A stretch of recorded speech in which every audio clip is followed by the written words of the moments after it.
Mike, what's your opinion on? So there's two things I want to get y'all opinion on. One is the overall Jimmy Butler Mm. situation, and two, what KG said regarding the Jimmy Butler situation. I just think, like I mean, I think what KG said is true, but I mean, it's a players' league, and these guys are gonna do this isn't gonna stop at this. I don't think. When a guy wants out and doesn't want to be in the situation, he's gonna throw a fit like Jimmy's doing. And I mean, they're getting the money back with fines and whatever and stuff, but I mean, like a situation like that, if I'm a GM, I'm getting him out of there. If Yeah. he's hurting the team and things are looking bad for a team, and he's detrimental to the team, you gotta let him go. Yeah, Did you see the like? This is the thing, right? You could go out, you could be disgruntled, but you still play because you playing for yourself and your family. Number one, then you playing for the team. Number two, right. right? He losing And 500,000 a game. yeah, he ain't tripping off that obviously because if he was, he would be, making sure that he wasn't losing 500,000 a game. But and I want to talk about his pockets, but I will talk about his play. And there are clips to where you could see he takes a one-legged three from the corner. You know what I mean? Who takes one-legged threes? You know what I mean? You're Victor, okay, you're 7 feet tall, but he takes a sidestep one-legged three.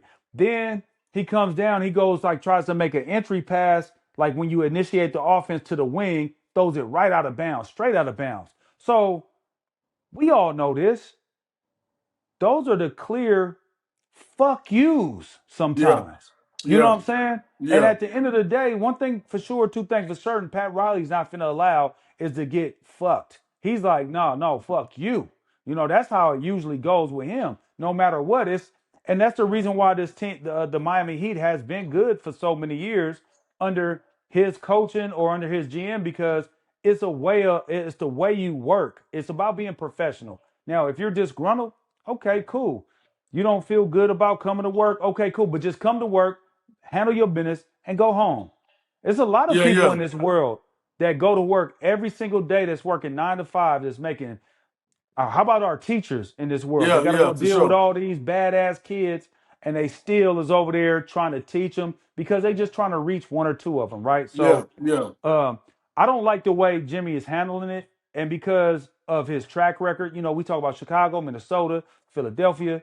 It's Miami now, and you start looking at it like, is this a pattern of him? He's just messing it up for himself, to yeah. me. So there's two things I want to comment on. The first one is what KG said. And Mike, I agree. It's a players' league. It will always be a players' league.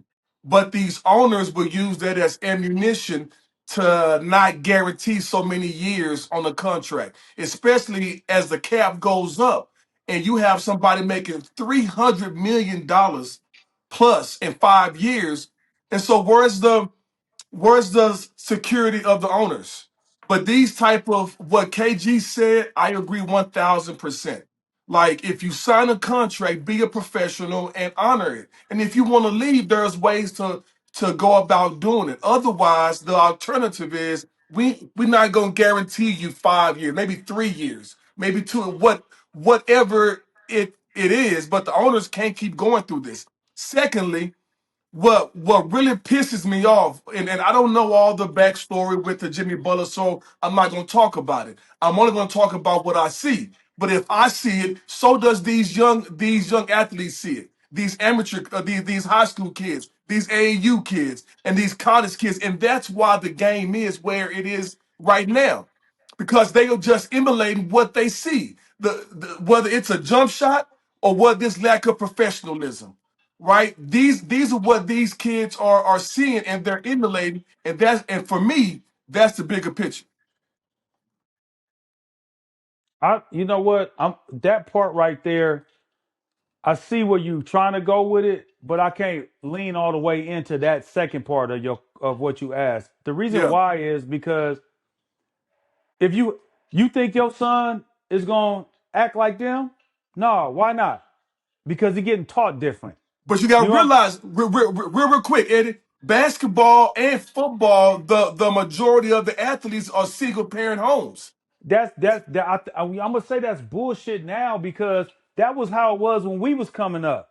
It ain't like that now. How many I times you see disagree. former athletes got kids that are players now? It's so many and they in their life. Like I go to these AAU games and I see daddies are there, mamas is there.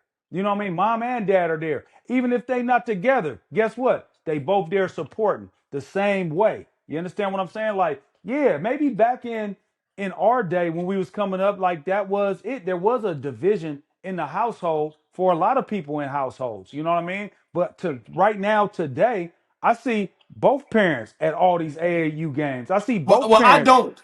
at these Just high like you school see games them, I don't. And so that's a number that's an opinion because we don't have the numbers. But if, in my opinion, if that's the case, we will see it reflected on the court.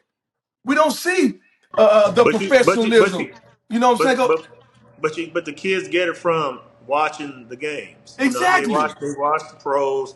Regardless how you teach them, they're still gonna, you know, what I mean, still gonna get around their friends. They want to showboat. They want to, you know, do all this stuff with their hand, Yep. because they Yep. see the pros doing it. So now you see guys now it's starting to get like that in college basketball too. Like I don't like what's going on here. I'm gonna go somewhere else. You know what I mean? And I That's need to my be point. paid the right way. And I because mean, it it's just became a business. You know what I'm saying? yeah. And this is what I'm saying. It become a business. And at what point, if you had a job that you was working at, and they say you could go somewhere else and make more money, who in the hell wouldn't make that move? I just want to know. I'm trying to figure it out. I'm trying to figure because it's not college basketball what we grew up in. It has become a business. These kids are getting money as juniors in high school.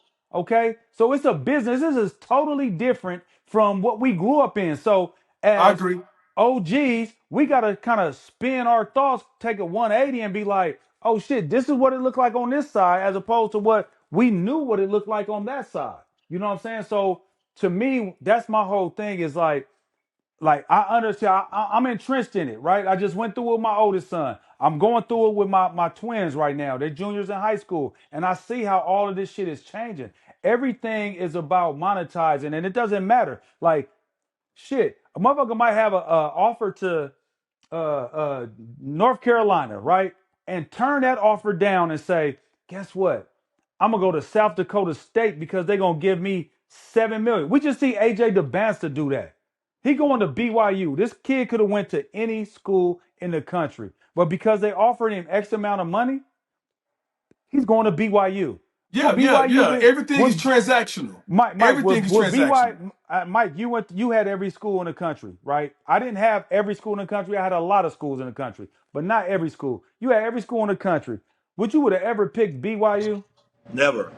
Hey, that's all I'm trying to say. So what I'm saying is it's a business. So the business side of it is different. But to get back to KG's point and your point about what happened with Jimmy Butler and what's going on with him and does that affect it? It already had been affected. Think about this. We've been had multiple lockouts already. And what happened? It was all about, hey, we got to shorten the amount of years and guaranteed money. And remember, Mike, it was like 7 years you could get guaranteed. First, it was like 8 years, then it went to 7, then it went to 6. Now it's 5 with a player option or a team option. Now they're going to probably cut it down. And I agree with you, Ty. That is a problem with the guys that make it. You have a responsibility. And this is, I'm talking to everybody out there who's getting it like this, who is going to be the next guy, who is the next guy, right? All these generations.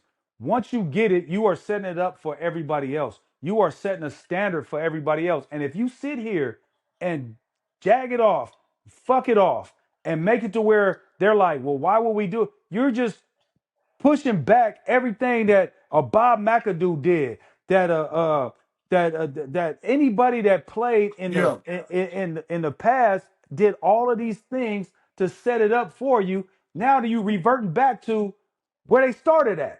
You know what I mean? You built something up, and now you fucking it up to where we're gonna go right back where we started at if we're not careful. And I think if more of the superstars stay solid, then I think it won't be no issue.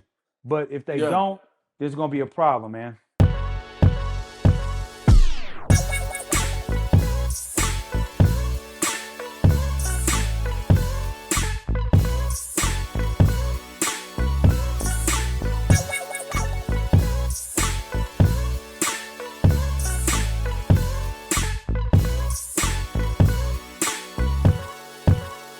Straight game.